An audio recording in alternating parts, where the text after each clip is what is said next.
بنرحب بالأريجيين، وأنا مش لازم أعرف عليكم أكثر من إنكم أريجيين من العراق ومن فلسطين ومن تونس ومن تونس. بس رح أبلش مع حنان، لأنه حنان هي الدويان عميد الأريجيين بتونس. حنان من أول الناس اللي أريج احتكت فيهم وتعرفت عليهم بتونس بعد ما رحل النظام. حنان إنسانة جبارة، حنان إنسانة حياتها وعشقها الشغل. حنان عملت تحقيقات رائعة مع أريج ورح نحكي فيها. بس مبروك حنان، أنت مؤخرا ربحتي جائزة رائف بدوي اللي ربحتها أريج هديك السنة، فإحنا مؤسسة كاملة ربحنا الجائزة وأنت شخص كامل ربحها المؤسسة، فبتستاهلي كل خير. بالإضافة إلى أنه حنان يعني من الاستقصائيين الرائعين، هي هلأ عندها كتير مشاريع استقصائية.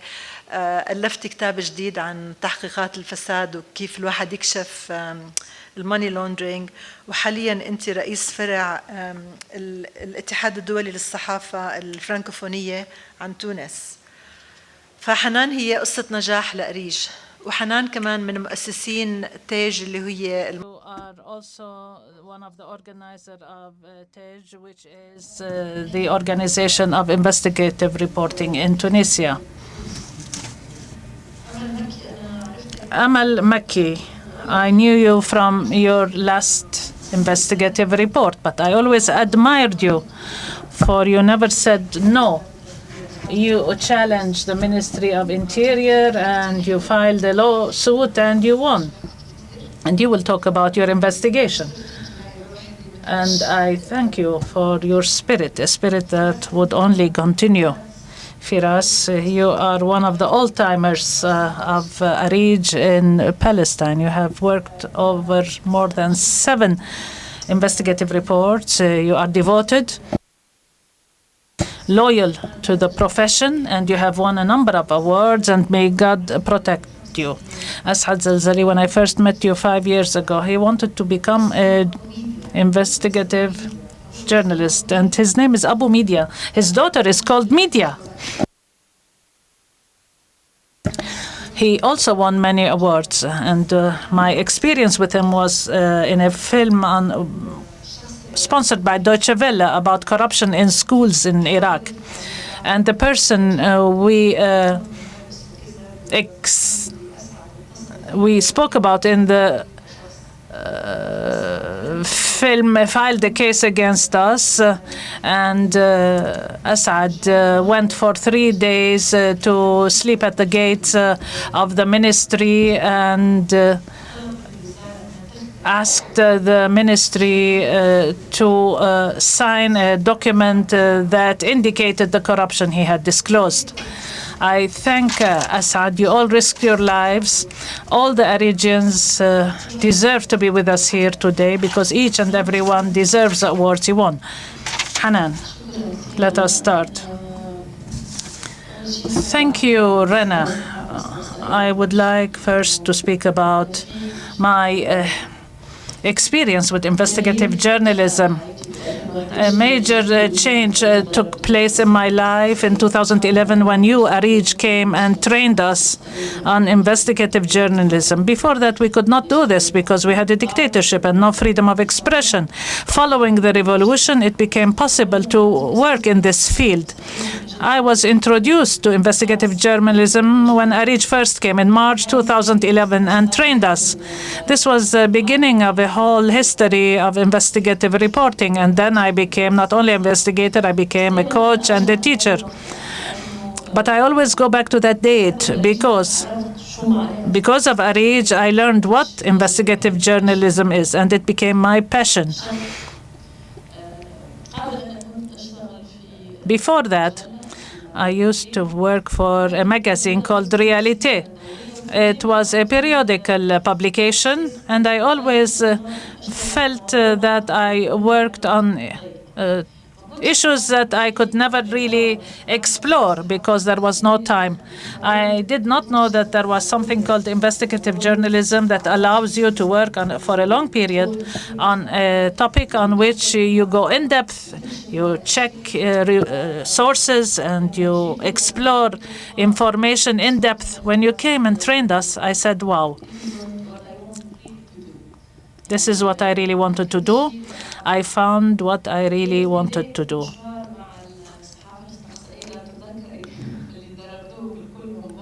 And if you recall, when you trained us all, I was the only one who worked in investigative reporting in 2012 about the horrible conditions of Tunisian hospitals and the molds and dirt in these hospitals.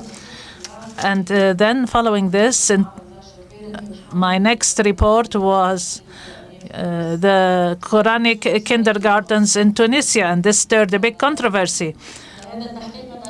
This investigative report was in 2013, but until now people recall it and they go back to it because we still have the problem. After 2011, numerous religious associations were set up and they established KGs. Quranic KGs, they call them. These are not licensed KGs. They work outside the umbrella of the law. The teachers have no training in teaching children, and the content itself is not approved by the government. The idea was how to work on this topic. How can we enter into these Quranic KGs? For nobody could even enter. No access, not to journalists and not to parents even. I stayed for 3 months trying to find a way in.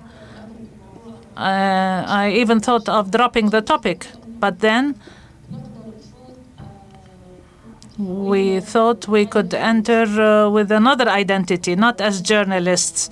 I went and searched for an announcement on the internet. They wanted to train in these KGs. I went as a trainee and then went and worked with them as a trainer for the children. And we had a hidden camera to see how they brainwashed these children in order to bring up a whole generation of extremists. At the time, we were not aware of the danger of getting into these places that are run by closed extremist groups. It was very risky. I would go there and I did not even realize how dangerous it was. But then you caught up and you realized that there was a risk involved. I worked on this report for a whole year and then we published it, and it stirred a major controversy because these KGs, 100 of them were closed down in 2014. We were pleased. We found that an investigative report had given such a move. But then we talked about this again 5 years later in 2019, because after the initial decisions taken by the state to confront these schools, they forgot everything. And we went back to worse than we were before. Now we have again a proliferation of these Quranic schools, and we are speaking of 1,170, from 100 to 1,170. This year there was a big scandal. They discovered that in one such school, in addition to brainwashing the children, they abused these children sexually, raped them, and violated their rights.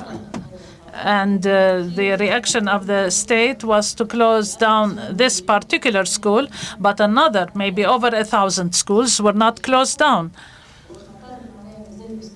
Therefore, the risk continues to stand.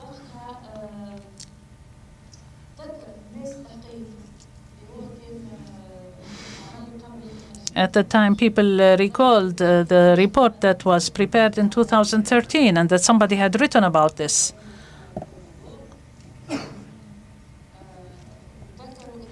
They remembered that no measures were taken from 2013 until 2019 to confront this development, and therefore it grew in size. We, as investigative journalists, are doing our part, but we are not responsible if the political conditions change in a certain country, and then there is no more conviction in making change. We were concerned to disclose issues, to disclose corruption, but we stand on our own because there is nobody to support us. We await political change, political will, a will for change in order to have a different situation to overcome this corruption.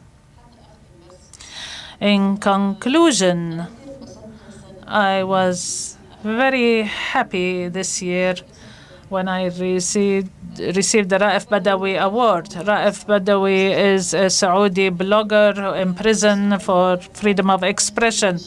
And when Friedrich Naumann selected me, their Tunis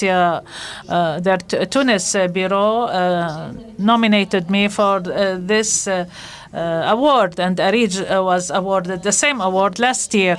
When I saw the candidacy and before they announced the winner, I said, wow, last year ARIJ was nominated as an institution, and this year I am nominated as an individual, one person from a small country, Tunisia. I did not expect to win, because this award is given not for one or two reports, but for a whole history of investigative reporting. And I have been in journalism for 17 years. I was very happy because I considered this not an award just for me, but for a whole generation of Tunisian and Arab journalists who worked in all seriousness to change the situation and to confront the corrupt and the influential. It gave me a degree of hope for us as journalists. So we can do something. We can change our reality. We can do something professional, for our reputation is bad in the Arab world. They accuse us of being the voice of corrupt rulers. But through this award, we can show that there are serious journalists who can do professional work and bring about change in their societies. Thank you. أنا راح أحاول أكون gender. I will try to be gender sensitive. We'll take now Abu Media. You have 7 minutes. You can choose your favorite investigation to speak about. I recall that the school investigation was very interesting, but I cannot choose one of them because at each point I feel that one of the investigations is my favorite.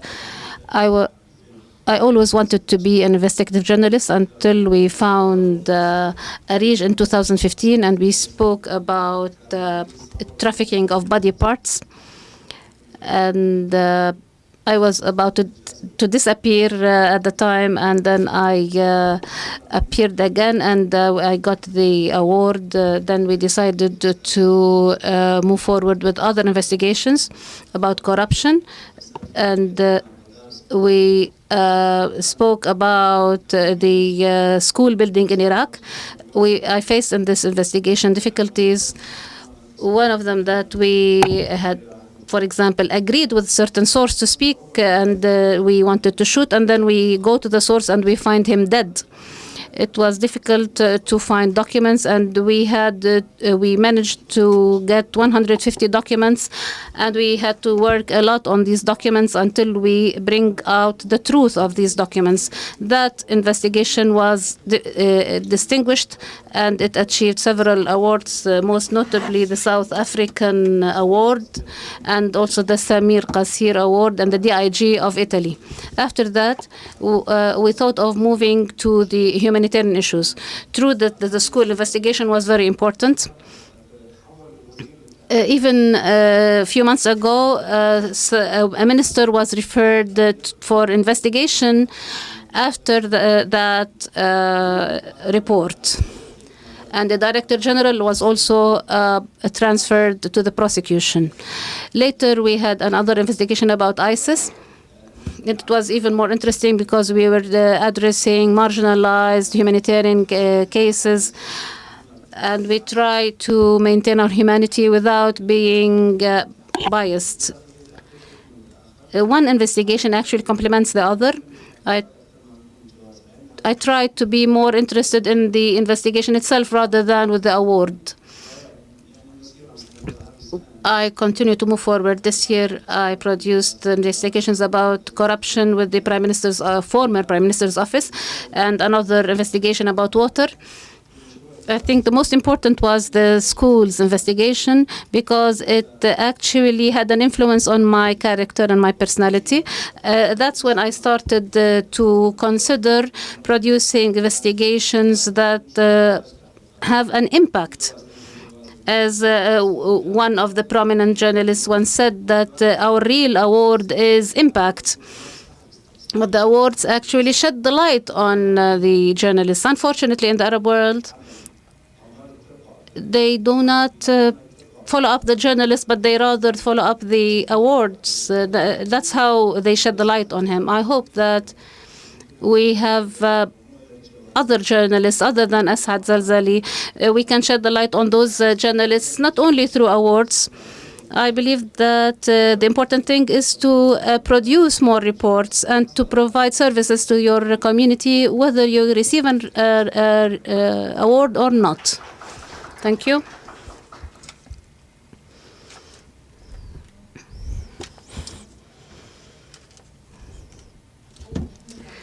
Now we go back to Amal, then to the young man. Though I'm not very young, she says.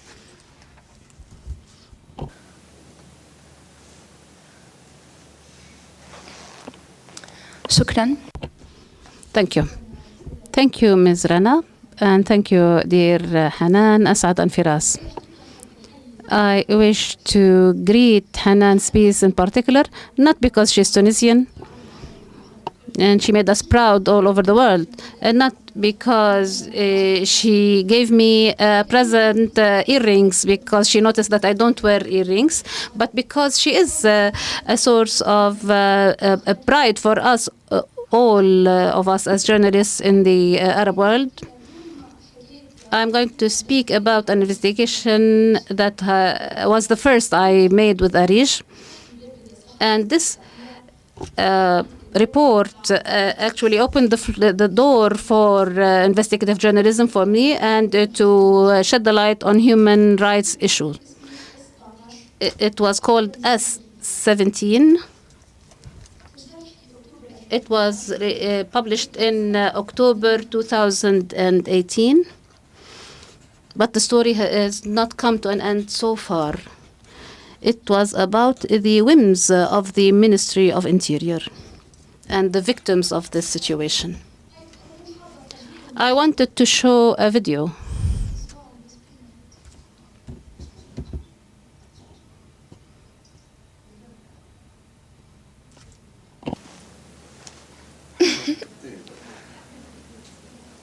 الواي فاي يمشي ولا لا؟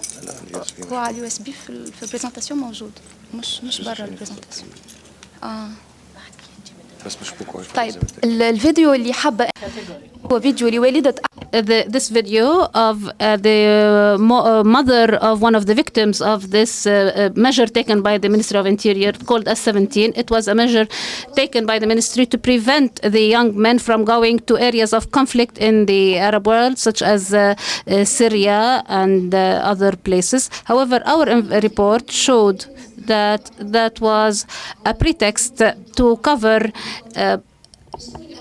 hurdles and obstacles imposed on the freedom of movement in a manner that is in violation with the Tunisian constitution and law.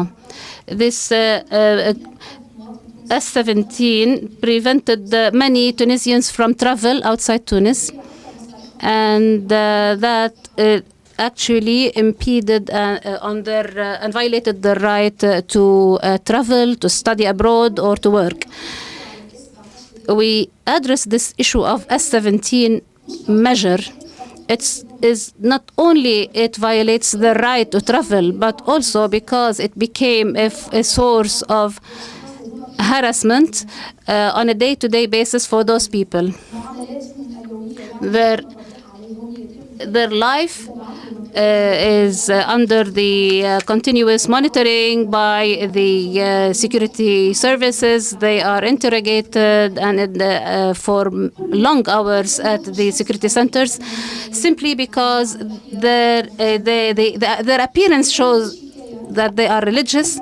Maybe their wives are veiled, or maybe because they have certain personal problems with some security service members.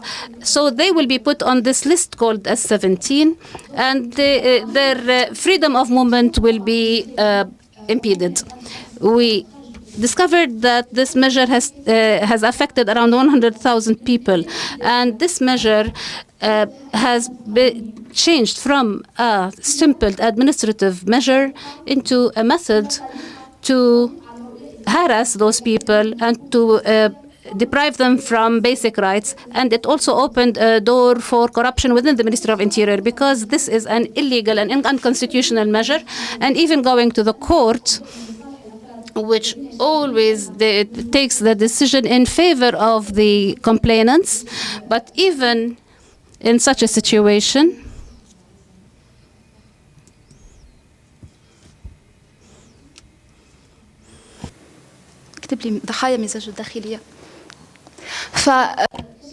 we discovered that this measure became a source of corruption because the security officers used to receive bribes to remove names of certain citizens from this list. يحذفوا الأشخاص هذوما من القائمة.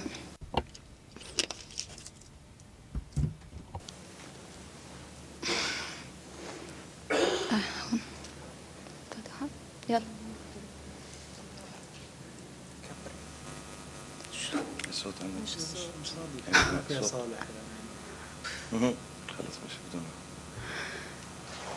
يلا عملنا اللي علينا. إذا كانت هذه. So this is the mother of Mohammed Dia Arab, who is a young Tunisian who suffered from this situation for several years, and he was not only a member of this list, but also he was tracked and harassed on a day-to-day basis, and he was deprived from work or from his right to movement, from the right to health, from the right to normal living.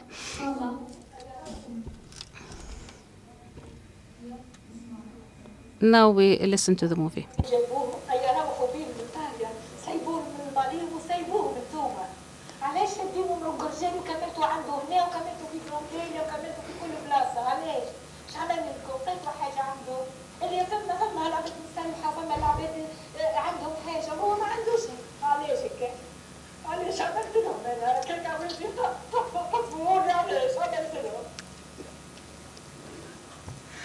كانت إذا.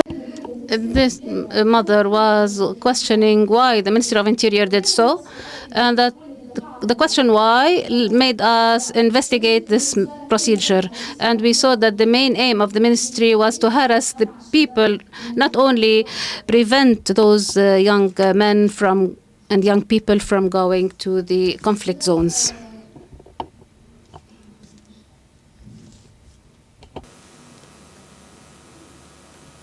يلا. نعود إذا. What were the traps that we suffered from as we tried to respond to the question about the reason why the ministry did so? We were meeting certain people whom the ministry has classified as terrorists or potential terrorists, and that they constitute a serious threat to public security. So long as the measure is unconstitutional and illegal, and the ministry does in a manner that is in contravention with the Constitution, we face difficulty in finding official documents about the number of people and how the measure is done, because the ministry always uses the security as a pretext of not disclosing. And another hurdle was that the victims themselves were afraid to speak to the media because they are classified within the society as terrorists. the number of victims was very big. How are we going to have an investigative report on 100,000 people? What is the sufficient number of the people that would make us consider this report as representative enough? Also, there was the concern towards the safety of the team who was working with me. And I interviewed 35 persons who are concerned with this list in more than 6 different districts. It happened once that as we were interviewing one of the victims, we were sitting in an border area bordering Libya. A security officer came to us. He was wearing civilian clothes. He sat beside us, and we were in a private office. They knew that we were shooting, and he sat beside us. And I asked him, "Who are you?" And he said, "I'm a security officer," very openly. And he was investigating, and he wanted to listen to what we were doing and what we were saying. The cameraman was very afraid, and he said that I have to leave, and I will stop working with you. Another obstacle was that after publishing the report, the television, particularly the state-owned, brought security experts speaking, and they were speaking about the journalist who produced this report and accused her that she is whitewashing terrorism and affecting the security services negatively. After that, I was punished for 1 year until last week, in which I did not get any official permit to conduct any interview with any official in the state. However, in this S17 report showed that in order for us to address and to be able to cover all this large number, I pressed charges against the Ministry of Interior in front of the Access to Information Commission, and the Commission decided to compel the ministry to provide me with the necessary information. What have we achieved from this report? We broke the barrier of fear. So we won the first case against the Ministry of Interior in Tunisia. It is known that the Tunisian Ministry of Interior was a source of fear in the country because we were a police state and they want us to go back to be a police state. So we have brought the confession from the Ministry of Interior that there was a violation, and this was happening for the first time, that the minister himself admitted that there was a violation. The administrative court also made a decision that this measure should be annulled. After the report, the Ministry of Interior sent a commission, a human rights commission, which is a special committee within the Ministry of Interior to look into the files of the victims on a case-by-case basis. So far, since publishing the report, this measure was cancelled against more than 2,000 citizens so far, because it was very easy to put 100,000 citizens on the list, but it is very hard to remove the names because it takes time to review the files on a case-by-case basis. The most important point is, till 2017, there was no lawsuit filed against any elements of the Ministry of Interior. Now there are 28 journalists, Tunisian journalists, who are no more afraid of Tunisian government agencies and have filed lawsuits against government bodies. When we speak of these achievements, we have to speak of ARIJ, for ARIJ believed in this idea. They adopted it from the very beginning. They supported us logistically, materially, and I thank Mohammed Kumaini, who helped me during the investigation. He always gave me advice as well as legal and psychological support during the investigation and later. S17 was awarded the Best Investigative Report Multimedia last year, and it was nominated for the True Story Award, which is a global award which is organized in Switzerland. But The Committee on Human Rights within the Ministry of the Interior continues to look into these cases, and the Administrative Court continues to issue orders or decisions that these decisions need to be reviewed. Now we have a group on Facebook to discuss how to pressure the Ministry of the Interior. Now, since a year, the report was concluded. A number of NGOs and human rights organizations continue to hold workshops to discuss. And S17, in fact, has become a chapter in a play that was produced in Switzerland during the festival that awards for human rights investigations. I have an advice which is not the most innovative idea, but when you find the door closed, we have to find a window to cross through. And this was the law of access to information in Tunisia that enabled me not only to support my investigative reporting, but gave me also the momentum locally and globally. And today, most Tunisian journalists are practicing their right to obtain correct information and documented information. Another advice, how to use the social media in order to lobby the governments or pressure the governments. For a whole year, I was blacklisted. The government did not allow me any license or any permit to enter any event, but a week ago I had a statement on Facebook and addressed the Ministry of Interior. I said for a year I have been blacklisted and I have not been granted any permit, and this is not possible. And I quoted the Constitution, the Tunisian Constitution on freedom of expression. So after a whole year of blackening me out, I found a phone call from the Ministry of Interior and they gave me a permit. So a mere pressure campaign from me on Facebook gave the result. Thank you. Okay, so the best we leave to the end. So how many reports did you prepare with us? 4. I want to say that Firas worked with us on an investigative report on the Palestinian president. It was on customs exemptions for senior officials in Palestine.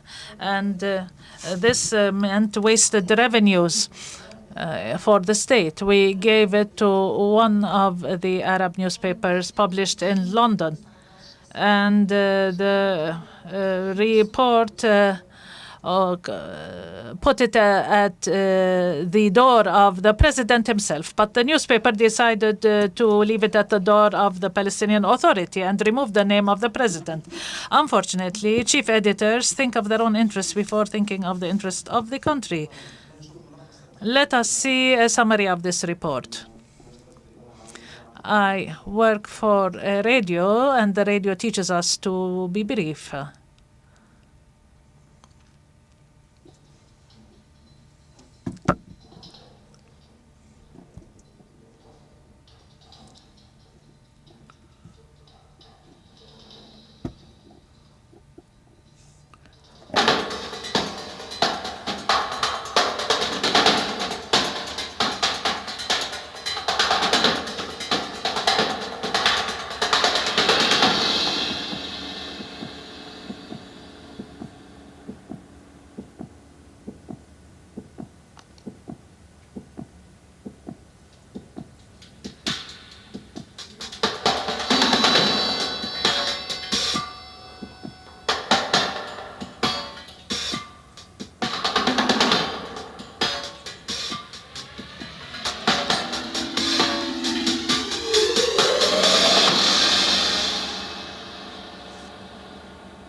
يعني ممكن يكون الرقم مش Perhaps it's not such a large number, But this is a number that I was able to document and with clear evidence and all the documentation for the cars.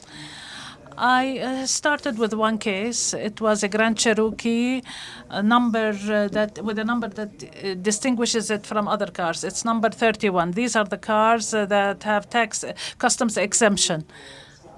And of course, it has to be a 2000 cc car. I know that this Cherokee is 3,600. It has a higher motor. How can it be exempt from customs? Who is this person with special needs who could get this car in violation of the law? I discovered that the person was Osama Kawasme, who has a $13,000 salary in a private company. I followed up on the issue and I built a private database on this. And when I found out that Kawasme had received this exemption, I was sure that he wasn't the most clever person. There are others who are more clever even than him. And therefore, I focused on who are the cases. I made a small report. This is from my experience in prior investigative reports. I first wanted to know who are those officials who got such customs exemptions in violation of the law. I determined the sources, the customs, the Ministry of Transportation, the Ministry of Finance, and I was able to access sources in the Ministry of Transport by winning over a source whom I was able to convince to reveal facts. He could help me. He could give me the beginning of the thread that would undo the whole secret. You are before huge archives. How would I be able to get the information? I took the names of the officials and I searched for each car number and to follow up their files. And whichever name we found to be exempt, we put them on the list. So we have to collect and to mobilize our resources. And if the door is closed, then we can open windows. And you have to convince a source that he has to give you information. Not that to convince him that you will not only be exploiting him for a certain report, but you have to make the person feel safe. More than protecting myself, I was concerned, and Rana knows this, we did not want to give more information and disclose more documents in order not to disclose the source. And therefore, the database, we worked on it systematically and randomly by watching out for different cars and to trace them and to go to the sources of the Ministry of Transport, but you always need sources to help you out. You always have to go through your information and sift out what is not correct. This is a minefield. Any wrong information could put an end to your professional career. Had there been any gap in this report, they would go after me for sure. We were also cautious in protecting ourselves. I did not publish this report under my name for a whole year. And we have to be creative in the confrontation. All officials, when you contact them by email or ask for a meeting, they would ignore my request. They will not be opening their doors. There was a way, which was to send them questions through the official government mail. And we were able to do so. And everybody who received such a letter would be acknowledged from the postal system that this person has received this official mail. Some gave us silly or trivial responses, but then we were able to have a different kind of confrontation. When you have a lot of information, you should be able to put together a good story, a good narrative that is interesting and Therefore, the narrative had cars and dollars and exemptions, but under a certain logical sequence. And what is most important is for you to be safe. We published it when we were in the forum 2 years ago here at ARIJ. There was a big discussion and tension. And even when we decided to go back to Palestine, I deleted all the materials, and I gave a USB to my colleague to carry it with him. And my notebook I gave to a third person. We were afraid because we had addressed major names, starting with the president and the head of the special presidential guard, who was very important, but now he has been removed from his post. And we published the report under a pseudonym. The information is enormous. But there is some information that we cannot publish, but we should not throw it away. We can benefit from it in different reports and other features. Don't allow your story to die. Every month, do a follow-up.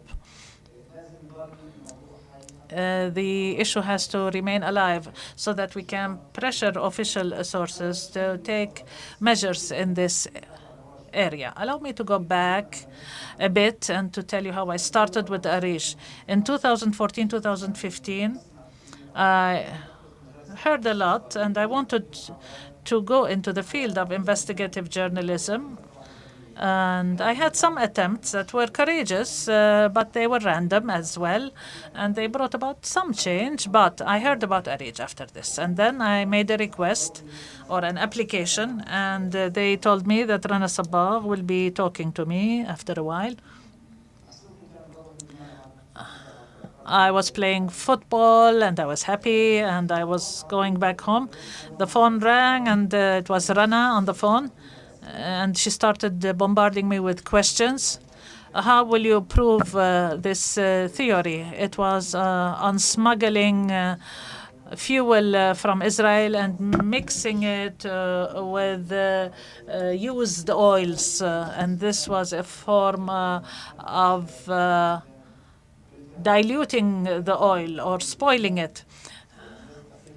So then I attended a training course on how to conduct an investigation, and then I became part of the team. And the most recent report is the one I just talked about. It won the Integrity Award last year. And the biggest award was that I was able to announce my name, to put my name to the report. And after a year, after thinking that the whole thing was over, my name was disclosed, and there was more interest in publishing the report than a year ago. And all the television stations and websites covered the news and conducted interviews. And this was the big award to keep the report in the limelight. And I believe that investigative reports, though they take a lot of time, yet they don't die. This is unlike any other news report. These investigative reports are there to stay. Thank you.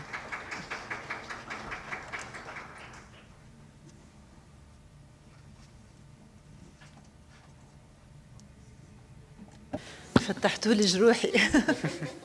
طيب. بدي أسألك. Now I want to ask you. You are not very happy that things have changed after you published your reports. Hanan, I believe you need to revisit the file. Maybe we can find another journalist, if not you, who can do the field work, and you will be his coach.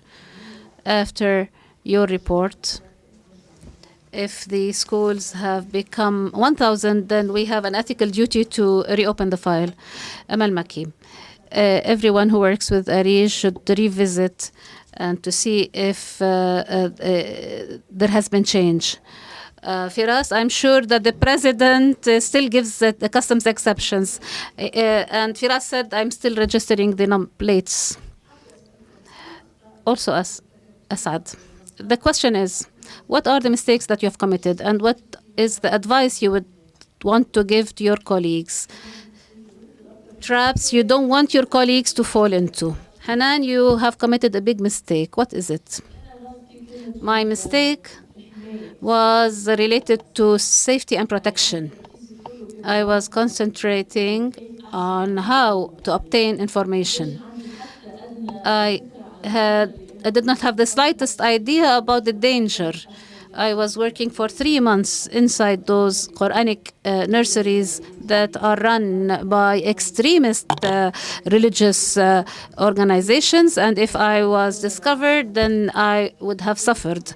I was working in a candid camera form, and if I was uncovered, then I would have suffered serious consequences. Even you were not aware of the danger. I started working and ARIJ was following up with me from afar, but nobody was considering the possibility of uncovering me. In the end, things were fine. And the OCCRP gave me a mobile app, which I downloaded, and that would identify my location. And that if there is any danger, then some external party would know where I am, and that I could press a certain button and somebody may interfere to rescue me. I was fortunate that nothing happened. But 5 years from that, when I remember the story, I say there was danger.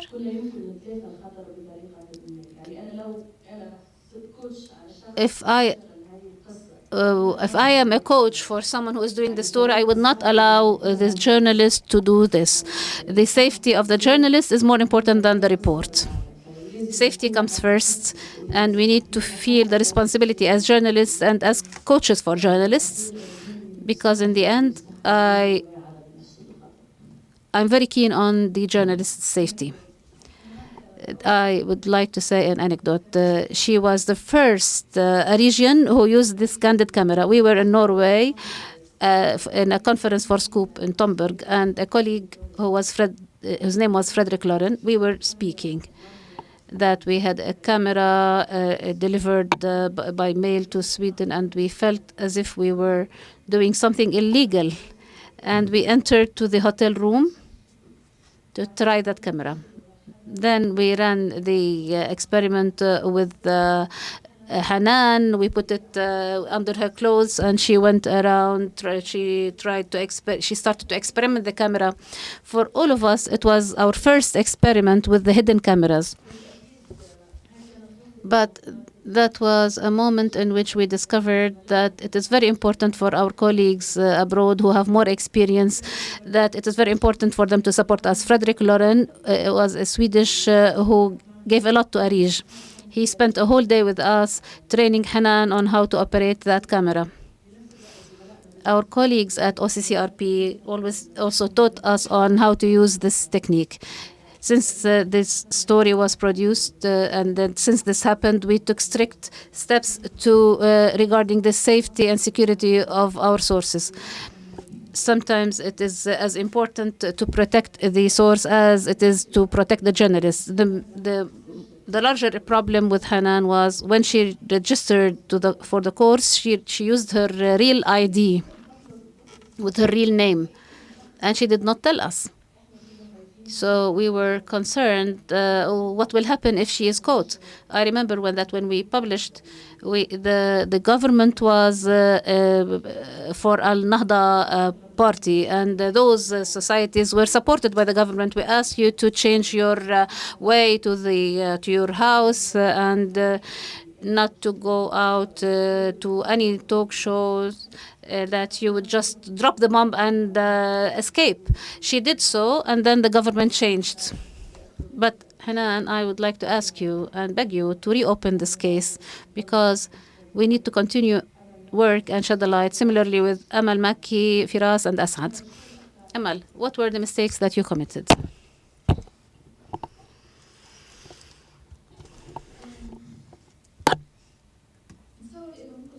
The biggest mistake in the 17 report was that one of the victims whom I interviewed to speak about his experience, and I had difficulty to reach this victim because he's in a bordering area in Bingerden, and I barely convinced him to speak up because this procedure was harmful to her daughter who was autistic, and he had to take her every 2 months to the doctor who is in another city. He had to take her to Gergis, and because of this procedure, and every time he had to move from one district to another, which is just half an hour by car, the security officers would stop him and investigate with him for 6 or 7 hours, to the extent that he would miss the doctor's appointment and his daughter would not be able to receive her treatment. So I barely convinced him, and I moved to Ben Girden to interview him. And that was my plan A, and I had a plan B and plan C, but his story was the most important. But the mistake was that after we arrived there and started to talk to him, and before we started the official interview, I mentioned a very well-known person by name, and I said that he's coming.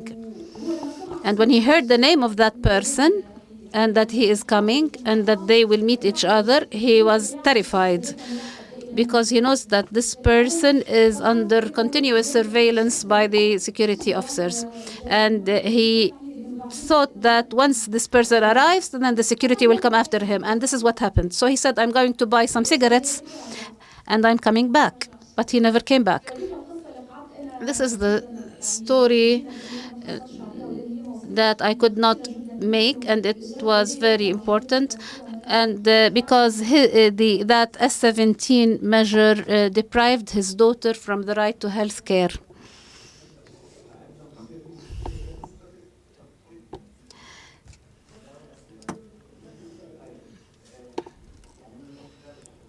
Through the investigations that I did, there were no crucial matters that had an impact on the reports. But as my colleague mentioned, in the beginning, journalists are slightly very enthusiastic, and they should be more cautious. The smugglers of fuel were Bedouins, and I was taking photos, so they took my mobile and used their arms to threaten me, and they said that I can bury you here in Sinai and nobody will ever know where you are. And the preventive security interfered, and they resolved the problem, and that we were going to delete the photographs.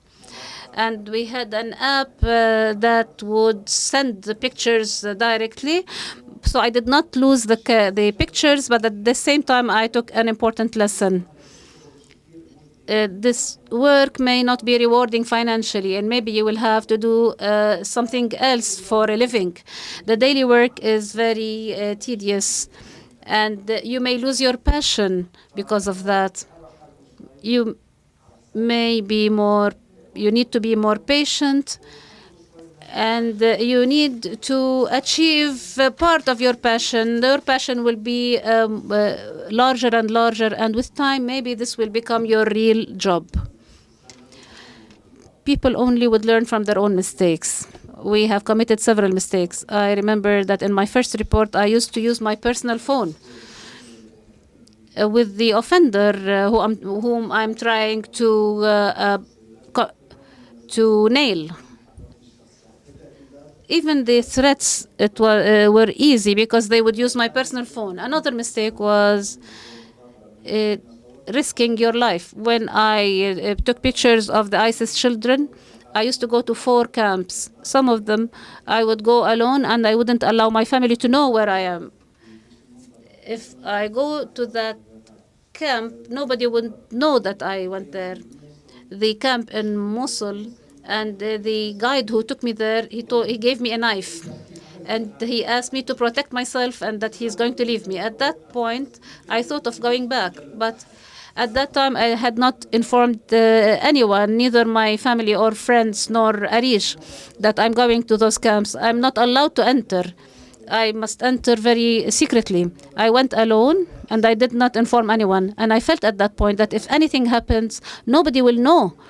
In a war-ridden country, nobody will know about me. This is a mistake that would make us learn, and that next time I will not going to use my personal phone. I may give them ARIJ number so that they would call ARIJ directly. So we have learned from our mistakes. My recommendation is that not everything that is shiny is gold. The stories that I made, even my coach thought that they were simple stories, but these stories have received several awards. Some stories are attractive, but other stories stem out of your belief. Of course, the coach has his own point of view, but more importantly, you need to believe in your own story. And this is the main reason for winning. Asad, you were one of the most difficult journalists because you are really obstinate. We often recommended and advised you not to do something, but you did. Now we'll open the floor for the audience. We have only 10 minutes. If there are any donors, please, you can see the impact. You always ask us about the impact. We tell you it is not only about training, but as you can see, there is change that results from these reports. So I ask you to speak about the impact of your reports. Please provide us with this impact. We can write a report and send it to the donors so they would be pleased. أنا بدي أعمل لحد إلا 5 بعدين تاخدي عني لأنه عندي تحت شغل. Sorry, I meant.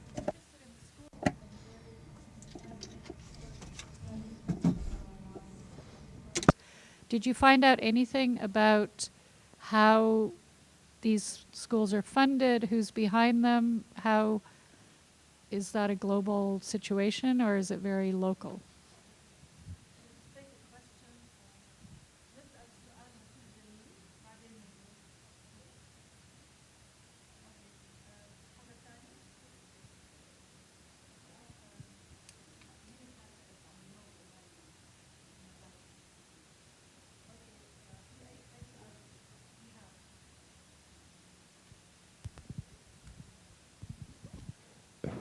أنا كنت عايز أسأل الزملاء بشكل عام ودي ممكن تبقى I want to ask my colleagues in general, and this could be a word of advice also.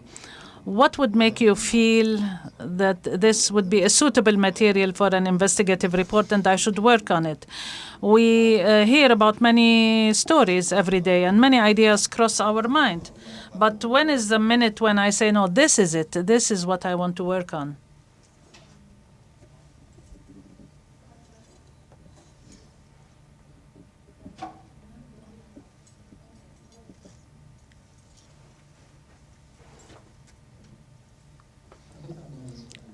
I have a simple question. In some cases,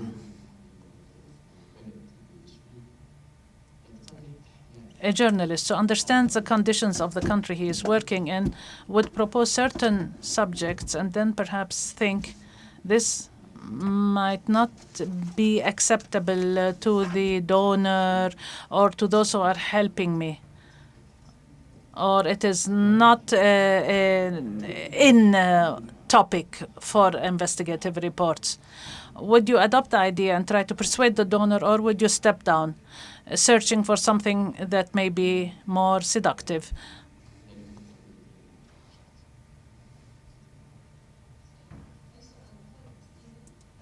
Any other questions? Stephen? And then you'll have to reply because they are joint, common.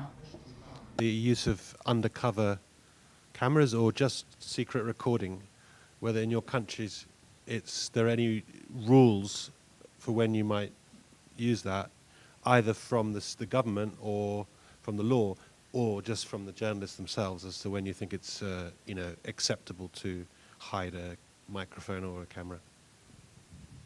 Thank you.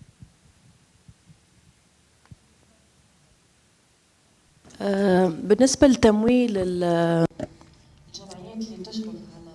Regarding the funding of these associations that run these KGs. We know where the money comes from. For it was not only going to these associations, it was gone even to transport Tunisian young men abroad to take part in and go to Syria with Daesh and so on. We knew how to trace this funding. But at the time of the investigative report, we were focusing on the content of the teaching material and how the brainwashing was taking place. We could go further into the question of their funding. For today, the problem is not only in these schools, it is also, it involves also taking a whole generation of young Tunisians to detention zones and to take part with these extremist groups. And then another question, you asked, how do we select the story? You will select the story that touches you. If you feel that a certain person has been treated unjustly, this will for sure leave an impact. Always in selecting a story, there were feelings. I felt there is a great injustice and something that has to be exposed. If you are persuaded of your story, you will be able to persuade the donors or the organization that will be financing you. It is very important to engage yourself when you select a certain story or a certain subject, for you shall be working on it for several months, maybe up to a whole year. If you are not persuaded of the importance of the story and it does not affect you personally, you will not be able to complete the work and to bear all the difficulties and risks. There is no law in Tunisia on the use of a hidden camera. You can use it, but then there are the ethics of the journalistic profession that would have its say. We use the hidden camera because it was the only means to prove the reality. And we cooperated with ARIJ on this. It wasn't a personal choice or a random choice. It was a well-studied choice. The first question is about selection of the topic. I believe that Hanan answered that it touches on you first. I would like to add that you feel the importance of the topic, but also it has to provide an added value. When you speak about a subject that the mainstream media has avoided, for example, S17 thing, it has an impact on 100,000 citizens, but it was not addressed by the media because they are afraid that they will be accused of whitewashing terrorism. You must not be afraid to delve into these hot topics. And don't be also a participant in being unjust to people who the state was unjust to them. The second question is related to selecting the topic that is not accepted by the donor. I believe that the story should not be dead. If it was not accepted initially, it can wait if it was not urgent. But you need to continue searching for a party that would agree to publish it or to produce it and to support it. If another journalist wrote the story and produced it, don't consider that you have lost your story, but you should be happy that such an injustice has been addressed, even if not by you personally. As for selecting the subject, in addition to what has already mentioned, we are members of our communities and we feel their concerns and their problems, and we try to shed the light of the problems. And our favorite topic has become corruption in the Arab world. We see the widespread corruption, and it motivates us as investigative journalists to shed the light on such corruption. I would like to start with the question related to the donor. I believe that your belief in your story and preparing for it properly would enable you to convince the donor. I believe that the first story was about trafficking body parts. We contacted Ranaba, and then Ahmed Sulaiman contacted me for a whole hour. They were asking me, and it was proof that I worked hard to convince him. Don't expect all the organizations to accept. For one organization, I submitted 15 hypotheses. Not one of them was implemented, while this year I implemented 4 of them, and with another organization. Your belief that there is something behind this subject, and that people have been harmed, and that it is not a mere simple local story, and that you have done all your work, that would make you to convince the donor. As for convincing, I believe that we as journalists, we can sense the story or the idea that may be investigative or not. You need to select a subject, and you need to be informed sufficiently about all its aspects. As for the laws, we have used the hidden camera several years ago in Iraq, and was summoned by the Ministry of Interior, and I was informed that it is allowed if in the end we unveiled the source. We reached a settlement that I will be a secret witness about the person who sold kidneys. In return, I will not be prosecuted, but there are clear. Whether there are laws or not, I'm not fully informed. We don't have laws, but we have the electronic crimes law, and they can fabricate a case against you.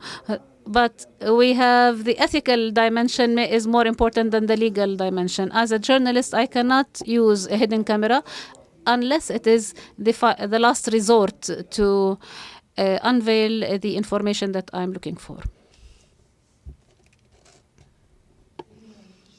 We would like to thank them and wish them success. We hope that we'll continue carrying the banner and do not despair, because the world is changing.